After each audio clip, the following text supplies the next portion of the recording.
First paper में जो भी नहीं किया हम ऑनर्स पेपर नहीं किया कोई department. Hey guys, this is Raj and welcome to my YouTube channel Raj my friends. आज एमटीएससी पेपर चल रही है, तो ऐसे में हमने सोचा कि मैथ्स के जितने भी प्रीवियस ईयर के सेट है सारे के मैं एनालिसिस करवा दूं ताकि उस बेस्ड पे आप इसे क्लियर करें और साथ साथ आपका एग्जाम बढ़िया जाए। और मैं एक पे ये भी बताना चाह रहा हूँ कि जैसे एमटीएस जो पेपर चल रहा है, तो एमटीएस के पेपर में मैथ्स और रीजनिंग इसका कोई स्ट्रॉन्ग मतलब मायने नहीं रखता है, यानी इसमें स्कोर करना मायने नहीं रखता, बस इसमें आपको क्वालिफाई करना है। मैथ रीजनिंग में आपको सिर्फ क्वालिफाई पे फोकस करना है और ज्यादा फोकस आपका एमटीएस पे जो करना है वो आप जीके जीएस पे और इंग्लिश पे करें, क्योंकि स्कोर आपका इसी से बनने वाला है और रिजल्ट इंग्लिश और जीके जीएस पे ही बनेंगे। बट ऐसे सिचुएशन में हम मैथ रीजनिंग को छोड़ नहीं सकते, क्योंकि बहुत बार क्या होता है, बहुत से स्टूडेंट की इतनी प्रॉब्लम होती है वो क्वालिफाई भी नहीं कर पाते और सिर्फ क्वालिफाई को ध्यान में रखते हुए पढ़ते नहीं। तो ऐसा भी मत करो ताकि आगे आने वाले एग्जाम में दिक्कत ना हो, ठीक है। तो चलिए प्रीवियस ईयर को लेकर चलते हैं। ये आपका जो सेट है ये 3 मई 2023 का, यानी सेशन 2022 का 3 मई का थर्ड शिफ्ट का है, ठीक है। चलिए क्वेश्चन क्या है इसे देखते हैं। सबसे पहले जो क्वेश्चन पूछा गया यहाँ पे, एक निश्चित धनराशि पर 2 वर्षों में 3% वार्षिक दर का साधारण ब्याज और चक्रवृद्धि ब्याज का जो डिफरेंस 90 पैसा है वो धनराशि पूछा है, ठीक है। अगर आप मान लो कि रेट ऑफ इंटरेस्ट यहाँ पे 3% है, ठीक है, और टाइम कितना है 2 साल है, तो अगर हम सीआई अगर निकालना चाहते हैं तो सीआई में क्या होता है, हमारा सक्सेसिव लग जाता है, जिस अकॉर्डिंग क्या हो जाएगा ये हमारा, तो देखो ये हो जाएगा 3, ठीक है, +3 और +3 गुना 3/100 हो जाता है, सक्सेसिव लग हो जाएगा। तो हमारा इसका वैल्यू हो जाएगा, देखो 6 है ना, 6.09% हो जाएगा सीआई की दर से, ठीक है। इसका रेट ऑफ इंटरेस्ट 2 साल का।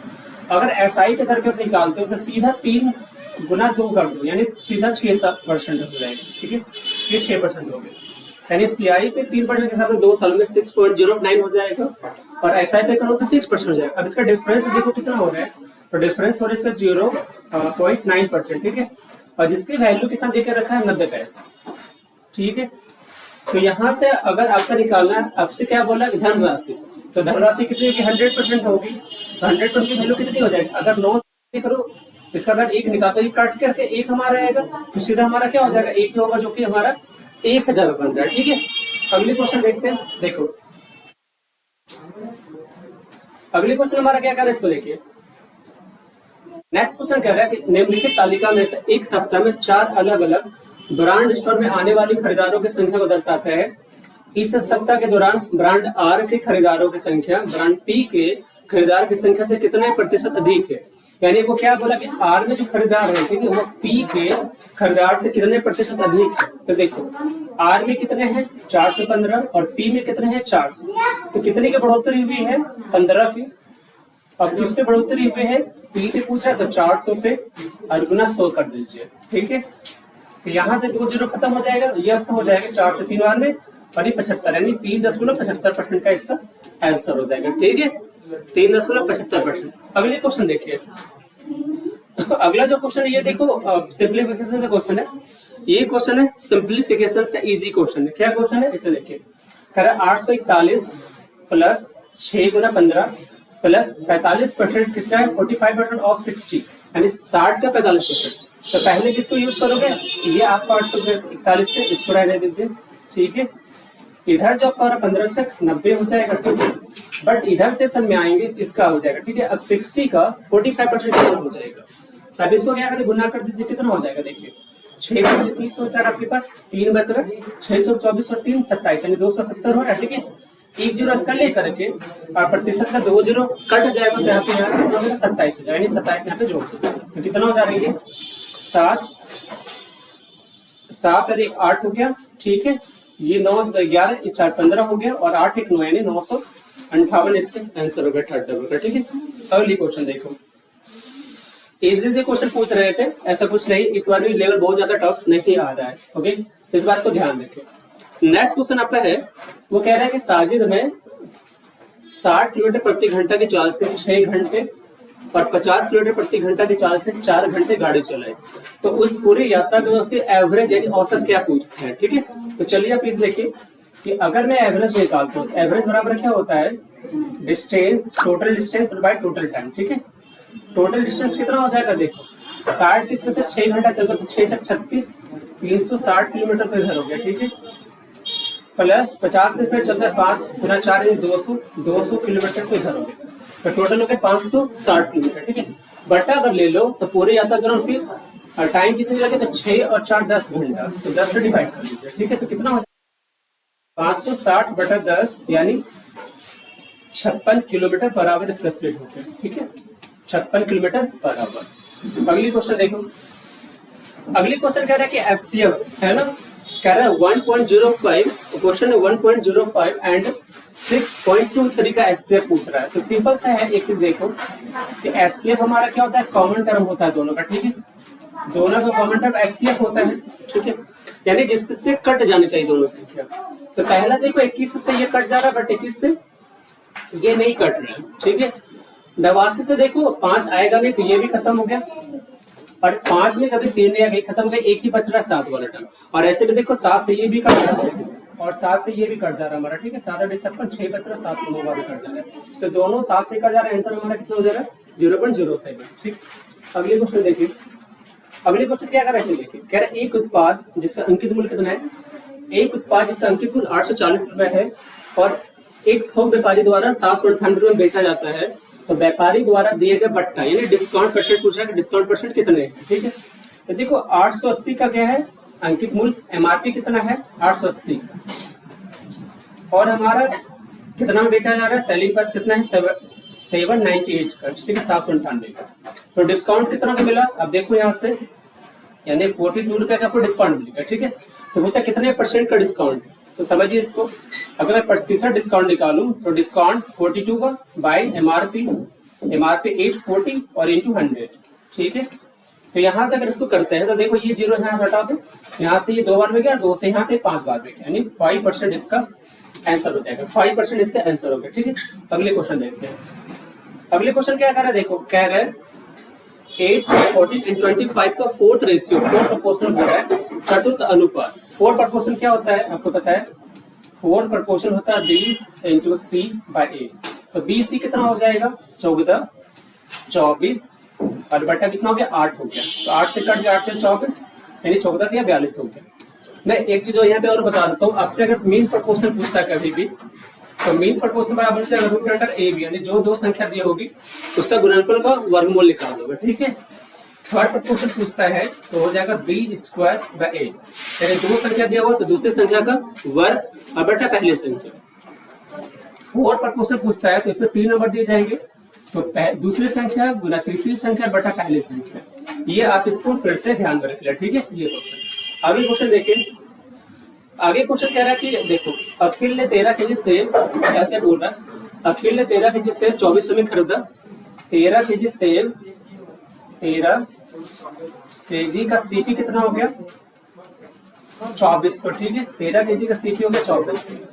बोला 7 केजी सेब की बिक्री में कितना प्रॉफिट होता है, प्रॉफिट कितनी होती है उसकी जो प्रॉफिट हो रही है वो हो रही है 7 केजी सेब का एसपी के बराबर। ठीक है, तो हमें क्या बोल रहा है कि पर केजी यानी एसपी निकाले, विक्रय मूल्य निकाले। ठीक है, जैसे समझते हैं, अगर मैंने यहाँ पे कहा क्योंकि देखो प्रॉफिट एक्चुअल में हो रहा है एसपी के अनुसार, तो हम 1 केजी का एसपी मान लेते हैं। अगर मैंने कहा यहाँ पे 1 किलो है ना सेब, 1 केजी सेब का जो विक्रय मूल्य है वो कितना हो जा रहा है, 1 केजी सेब का जो विक्रय मूल्य अगर मान लो मैंने एक्स मान लिया। ठीक है, तो प्रॉफिट कितनी हो रही है, लाभ जो हो रही है वो 7 केजी सेब के बराबर हो रहा है, तो ये कितना हो जाएगा 7x हो जाएगा। अच्छा विक्रय मूल्य कितना हो जा रहा है बता दो मुझे, तो विक्रय मूल्य क्या हो जाएगा आप ये बताओ। देखो पूरा का पूरा जितना सेब खरीदा गया उतना बेचा गया, तो 13 केजी खरीदा गया 13x बेचा गया होगा, तो फिर कितना हो जाएगा 13x हो जाएगा। ठीक है, अब यहाँ पे इसे समझो, ये हमारा एसपी हो गया और प्रॉफिट हो गया और सीपी। तो क्या होगा अगर आप सीपी निकालते हो तो एसपी माइनस क्या करोगे, एसपी माइनस क्या प्रॉफिट हो जाएगा। ठीक है, एसपी हमारा कितना माने हैं 13x, तो ये 13x हो गया, प्रॉफिट हमारा कितना है 7x, तो ये 7x हो गया। ठीक है, ये आपका कितना हो गया 6x हो गया। ठीक है, और 6x की जो वैल्यू देकर रखा है कितना है 2400 रुपया, क्योंकि ये हमारा खरीद भी है, तो खरीद हमारा कितना 24, यानी 6x की वैल्यू होगी 2400। ठीक है, तो x की वैल्यू कितनी होगी 400, यानी 400 हमारा क्या हो गया 1 केजी का विक्रय मूल्य हो गया। ठीक है, चलिए अगले क्वेश्चन देखें।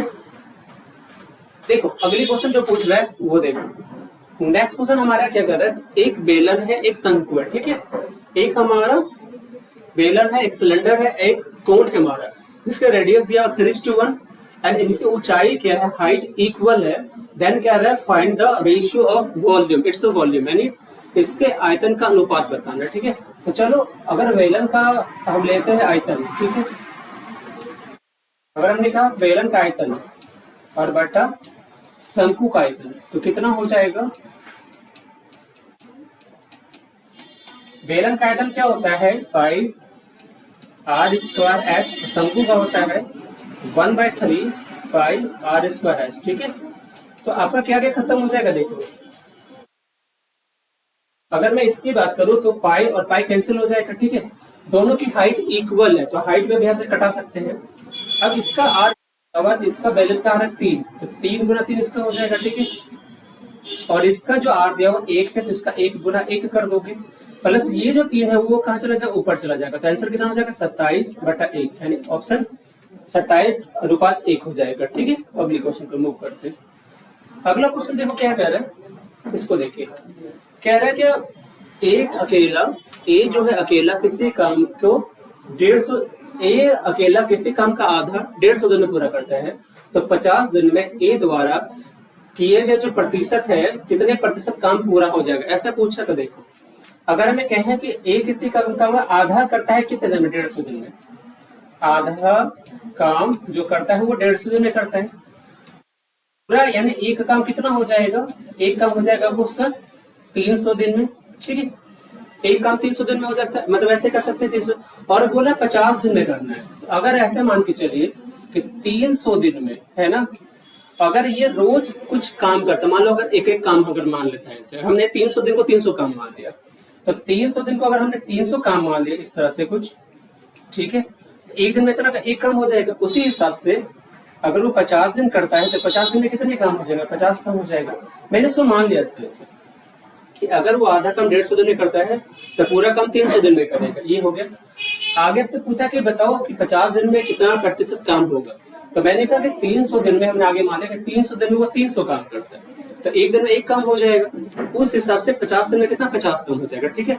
तो 50 दिन में कितने काम हुए 50, और कितना टोटल काम है 300, तो प्रतिशत निकाल दीजिए, कितना हो जाएगा प्रतिशत में 50 हो गया बटा 300 हो गया और गुना 100 कर दो, ठीक है। तो ये 6 बार में कट जाएगा और इसका करोगे 16 गुना 2/3% आंसर हो जाएगा, यानी 16.67% इसका आंसर हो जाएगा, ठीक है।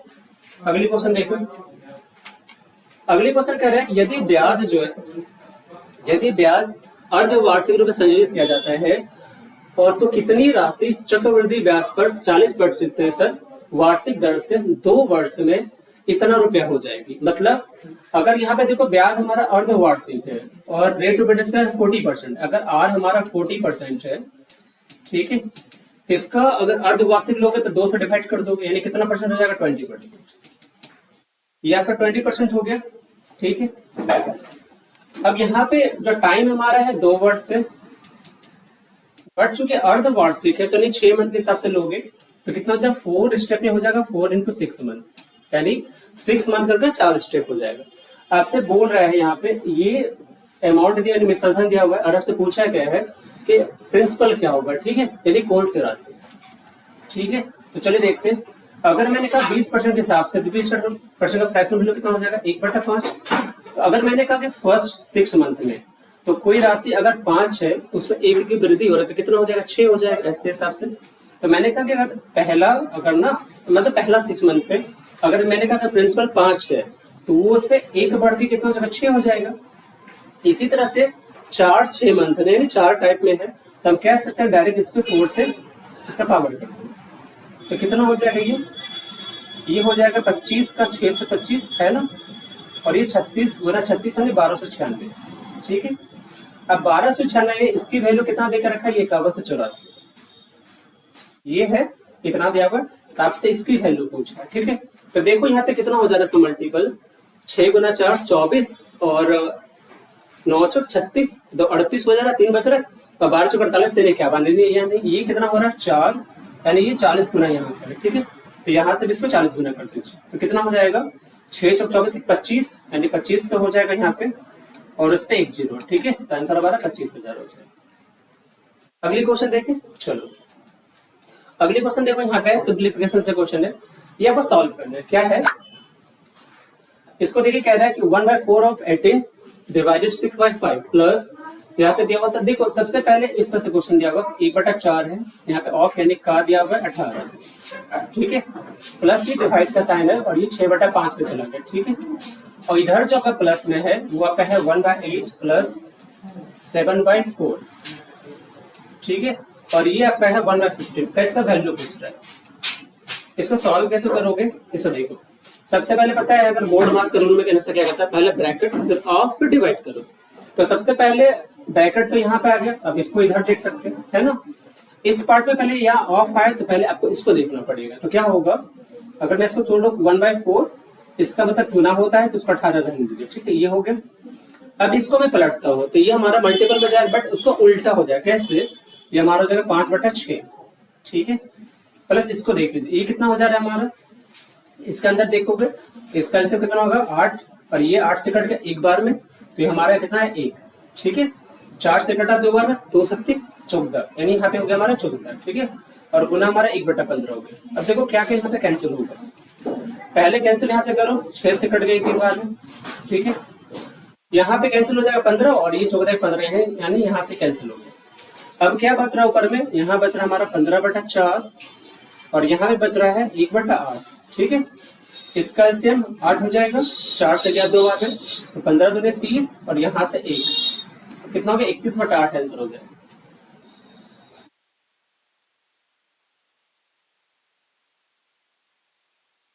ये 31/8 आंसर यहाँ पे हो रहा है। एक गलती दिख रही है, बता दूं, एक बार होल्ड करना। अगर मैं यहाँ से करूँ तो 18 और क्या पूरा के लिए होगा ना, फिर ब्रैकेट का काम करें तो 1/15 से उसी को करें, ब्रैकेट बाहर में 1/15 पूरा ब्रैकेट। हाँ सॉरी, एक मिनट यहाँ देखना, एक गलती हुई, क्या गलती हुई, ये जो है ना, यहाँ पे पूरे के ब्रैकेट दिए बड़ी वाली, ठीक है, और इसका 1/15, 1/15 पे सब पे गुना हो जाएगा, ठीक है। तो यहाँ पे हमें देखो, यहाँ पे देखो क्या करना पड़ेगा, ये चीजें जो हमारा इसका आंसर 8 हमने लिया, ठीक है, ये आपका हो गया 1, और ये 14 यहाँ से हो गया। अब इससे पूरे ब्रैकेट बंद है यहाँ पे, और यहाँ पे 1/15 है, ठीक है। तो ये हमारा कटेगा नहीं, 15/8 यहाँ से हो जाएगा, ठीक है, इसको कर लो। अब यहाँ पे क्या हो गया, ये हो गया हमारा 5 से 15/4 यहाँ से, और इसको तोड़ने के बाद ये हमारा जो निकला है वो क्या होगा 15/8 हो जा रहा है यहाँ से, और ये पूरा का ब्रैकेट है 1/15, ठीक है। अब यहाँ से क्या कटेगा, इसको देखो, इसके एलसीएम हो गया 8, 4 से 2, ये 30 हो चुका है, और ये 15 हो चुका है, ठीक है, और गुना 1/15। अब यहाँ से कैसे कटेगा, देखो ये 45 हो जाएगा, तो 15 से कटा ये 3 बार में, ये 3/8 आंसर हो जाएगा, ठीक है। चलो अगले क्वेश्चन हमारे क्या है, इसको देखो, कह रहा है एक स्थिर जल में एक नाव की चाल 17 किलोमीटर प्रति घंटा है और धारा की चाल 11 किलोमीटर प्रति घंटा। तो नाव की धारा के प्रतिकूल और अनुकूल चाल के बीच का डिफरेंस, तो अगर यहाँ पे नाव का चाल 17 देकर रखा है और ये धारा की चाल 11 है, तो धारा के प्रतिकूल जब करोगे तो धारा के प्रतिकूल में क्या हो, घट जाएगा, तो घट के क्या हो जाएगा 17 और -11, यानी हो गया हमारा 11 और 6 हो गया प्रतिकूल चाल। अनुकूल चाल में क्या होगा, दोनों का ऐड कर दोगे तो अनुकूल चाल कितना हो जाएगा, 28 हो जाएगा, ठीक है। अब बोला कि दोनों का डिफरेंस कितना होगा, तो दोनों का डिफरेंस निकालेंगे, कितना आ जाएगा हमारा 22। अगली क्वेश्चन देखो, पूछ रहा है कि संख्या ए और बी का औसत दिया हुआ 16, बी और सी का 40, तो सी और ए का डिफरेंस पूछ रहा है, ठीक है। तो देखो ए और बी का औसत कितना हो रहा है, ए प्लस बी का अगर वैल्यू है 16, तो इसका वैल्यू हो जाएगा टोटल 32, ठीक है। बी और सी का कितना है, तो बी और सी का जो औसत है 40, तो टोटल हो जाएगा हमारा 80 हो जाएगा इसका। बोला सी और ए का डिफरेंस, ठीक है। तो देखिए सी और ए का डिफरेंस पूछा है, तो अगर मैं इक्वेशन इसको फर्स्ट मानूं और इसको सेकंड मानूं, तो मैं क्या करता हूँ, सेकंड से फर्स्ट घटा देते हैं तो उल्टा हो जाएगा, यानी ये हमारा माइनस यहाँ पे हो जाएगा, कट जाएगा, और सी माइनस ए यहाँ से बचेगा, और यहाँ पे 80 में से 32 घट जाएगा, कितना बच जाएगा 8 और ये 4, यानी 48 बच जाएगा, ठीक। आंसर आपका 48 हो जाएगा। अगले जो क्वेश्चन ये देखो, ये पूछ रहा है ए बी का रेशियो 5:8 है और बी सी का 2:6 है, ए बराबर 25 है, तो सी का मान पूछा, ठीक है। तो कितना हो रहा है, ए बी आपका 5 और 8 हो गया, बी सी हमारा है 2 और 6, ठीक है। ए बी सी कितना हो जाएगा यहाँ से, ए बी सी का हम देखते हैं तो ए यहाँ से मतलब यहाँ से मल्टीप्लाई करता है तो ये हमारा ए का वैल्यू हो गया 10, बी का वैल्यू इसके साथ करेगा तो 8 दूनी 16 और सी का वैल्यू यहाँ से करोगे तो 48 हो जाएगा, ठीक है। अब जो जगह कॉमन दिख रहा है उसको काट सकते हैं, अगर 2 में काटो यहाँ पे 5 बचेगा, ये 8 और ये 16, ठीक है। अब बोला है कि ए का वैल्यू 25 है, मतलब ए यानी इस 5 यूनिट की वैल्यू 25 है, ठीक है। 16 नहीं होगा, 24 होगा, 24 दूनी 48। हाँ ठीक है, तो यहाँ पे क्या हो जाएगा, यहाँ अगर हम 2 से कट करते हैं तो ये 5 दूनी 10, 8 दूनी 16, ये 24 दूनी 48, ठीक है। अब यहाँ से बोला ए का मान 25 यानी 5 यूनिट की वैल्यू 25 है, तो सी का पूछा, सी हमारा कितना है 24 है, तो अगर ये 5 का भी यूनिट वैल्यू 5 25 है यानी 1 का कितना 5 हो गया, इसको क्या करो 5 से गुना कर दो, तो हमारा कितना हो जाएगा 120 हो जाएगा, ठीक है। 120 इसके आंसर हो जाएंगे।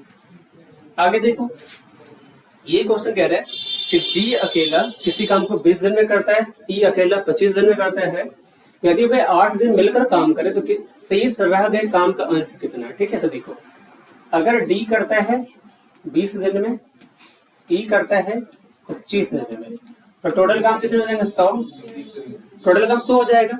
एफिशिएंसी कर देखा जाए, इसकी एफिशिएंसी 5 हो गया, इसका हो गया 4, ठीक। अब क्या बोला कि दोनों मिलकर 8 दिन तक काम करते हैं, तो अगर 8 दिन मान लो, एक दिन में कितना काम हो गया दोनों का 5 4 9, और 8 दिन में कितना हो जाएगा 72 हो गया, ठीक है। अगर 72 हो गया, आपसे क्या पूछा है कि शेष काम है ना, शेष रह गए काम का, तो टोटल 72 काम हुआ, 100 काम हुए, बचे कितने काम, यहाँ पे बच गए 28 काम, ठीक है। 28 काम बचा है, और किसमें से बचा है, तो बचा है टोटल 28 काम, और टोटल काम कितना था 100, तो 28 काम बचे हैं 100 में से, तो ये कितना बचा है, इसको करोगे तो 4 से 7 आ गए, 4 से 25 आ गए, तो 7/25 इसका आंसर हो जाएगी, ठीक है। अगले क्वेश्चन देखो, ये कह रहा है कि एक घनाभ की लंबाई से चौड़ाई के 6 गुनी, एक घनाभ की लंबाई है उसकी चौड़ाई की 6 गुनी और घनाभ की ऊंचाई से चौड़ाई के 4 गुनी, यदि घनाभ की चौड़ाई 3 सेंटीमीटर है तो घनाभ का कुल पृष्ठ क्षेत्रफल पूछा है, ठीक है। देखो, घनाभ की लंबाई L, चौड़ाई B और ऊंचाई H, ठीक है। अब यहाँ से घनाभ की चौड़ाई दिया हुआ 3, ये चौड़ाई 3 दे के रखा है, अब चौड़ाई 3 दे के रखा है, तब से क्या बोला कि घनाभ की लंबाई उसकी चौड़ाई की 6 गुनी है, तो ये इसकी चौड़ाई की 6 गुनी मतलब 6 3 18, ठीक है। और घनाभ की ऊंचाई चौड़ाई की 4 गुनी, ये जो है इसका 4 गुना, तो 3 चौक 12 गुना, ठीक है। पृष्ठ क्षेत्रफल बोला तो क्या हो जाता है, वो होता है 2 × LB + BH + HL, और इसका पूरा 2 से, ठीक है। तो चलिए कर दीजिए, ये आपका हो गया 18 × 54 प्लस ये आपका 12 × 36 और प्लस ये 12 × 18, ठीक है। तो कितना हो जाएगा आपको 12 × 18 करो तो 12 × 96 9 बच रहा है, और 12 1 12 8 9 216, ठीक है। इसको जोड़ दीजिए, अब पूरा का 2 से गुना कर दीजिए, कितना हो जा रही है 2 × 6 4 10 6 16, एक बच रहा है 1 5 6 3 9 9 और 21 यानी 30 हो गया, ठीक है। तो आपका कितना हो जाएगा 612 इसका आंसर हो जाएगा, ठीक है। यानी आंसर आपका 1 नंबर। अगली क्वेश्चन देखो, नेक्स्ट क्वेश्चन आपका है कि एक देखो, कह रहा रोहित एक बल्ला 880 में पुराना बल्ला खरीदता है, 120 रुपए रिपेयरिंग भी खर्च करता है और इसे 800 में बेच देता है, तो हानि प्रतिशत क्या है इसकी, ठीक है। देखो, एक बल्ला 880 में खरीदता है, 120 रुपए इस पे मरम्मत में खर्च करता है, कितना हो जाएगा ये टोटल सीपी, तो टोटल जो सीपी इसका हो जाएगा वो 8 9 1 10 यानी 1000 इसका सीपी होगा, ठीक है। और यदि इसे 800 बेचता है, एसपी कितनी होगी 800, ठीक है। तो आपका हानि प्रतिशत कितना हो जाएगा, तो लॉस परसेंट हो जाएगा, 1000 में खरीदा 800 में बेचा, तो लॉस कितना हो गया 200 का, तो 200 इसके लॉस हो गए, और बाय 1000 रुपया आपका सीपी हो गया और गुना 16 का, तो ये खत्म हो गया, 10 से ये कट गया 20%, यानी 20% इसका आंसर हो जाएगा, ठीक है। चलो 19 नंबर का कह रहा है क्वेश्चन कि किसी वस्तु के मूल्य में क्रमागत 20% 30% कमी होती है, तब वस्तु के मूल्य में एकल कमी कितनी होती है। एक आपका डिस्काउंट है 20% का, देखो, और एक डिस्काउंट है आपका 30% का, ठीक है। दो डिस्काउंट है, एक आपका 20% का, दूसरा 30% का, दोनों का सक्सेसिव लगाते हैं तो क्या हो जाएगा देखिए 20 और -30 हो जाएगा, यानी होता है ना हमारा a plus B plus a into B by 100 ऐसे होता है। एक -20 -30 प्लस आपका -20 गुना -30 और बटा 100, ठीक है, और ये आपका 50 हो जाएगा इधर, ठीक है, ये माइनस माइनस क्या हो जाएगा प्लस, और ये 2 0 को काट तो हो जाएगा +6, यानी कितना बच गया 44%। ये 44% का ओवरऑल क्या हो जाएगा हमारा डिस्काउंट हो जाएगा, ठीक है। अगले क्वेश्चन देखिए, ये कह रहा है देखो कि निम्न डर डाले हुए एक विद्यालय में विभिन्न कक्षा में उत्तीर्ण और अनुत्तीर्ण होने वाले छात्रों का प्रतिशत दिया हुआ, ठीक है, दिया गया प्रत्येक कक्षा में विद्यार्थियों की कुल संख्या 100 है, तो परीक्षा में उत्तीर्ण होने वाले विद्यार्थियों का प्रतिशत ज्ञात करना। टोटल हमारा कितना 100 है और हमारा कितने हैं 4 पार्ट में है ना, 1 2 3 4, तो जो टोटल हमारा 400 हो जा रहा है। एक मिनट, ये दिखाई नहीं दे रहा तो समझ में नहीं आ रहा क्या लिखा हुआ है।